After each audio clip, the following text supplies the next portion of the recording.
નમસ્કાર, થર્ડ આઈ એક્સપ્રેસમાં તમારું સ્વાગત છે। મારી ચેનલને લાઈક, શેર અને સબસ્ક્રાઇબ કરશો।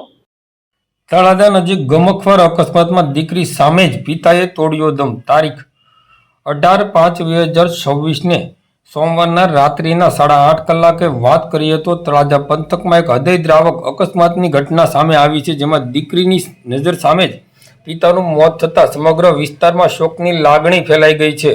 બનાવની વિગતો મુજબ ભાવનગર જિલ્લાના તળાજા તાલુકાના ખંડેરા ગામે પાન માવાની દુકાન ચલાવતા ભરતભાઈ ભૂપતભાઈ સોલંકી ઉંમર વર્ષ આશરે 50 પોતાની નર્સિંગ કરતી દીકરીને તળાજાથી બાઇક પર ઘરે લઈ જઈ રહ્યા હતા, ત્યારે રાત્રિના 8 વાગ્યાના સમયે દકાના ગામ નજીક પહોંચતા અજાણ્યા ડમ્પર ચાલકે તેમની બાઇકને અડફેટે લીધી હતી। અકસ્માત એટલો ગંભીર હતો કે ભરતભાઈને જીવલેણ ઈજાઓ થઈ હતી અને તેમને તાત્કાલિક 108 એમ્બ્યુલન્સ મારફતે સરકારી હોસ્પિટલમાં ખસેડવા આવ્યા હતા, પરંતુ ફરજ પરના તબીબે તપાસીને તેમને મૃત જાહેર કર્યા હતા।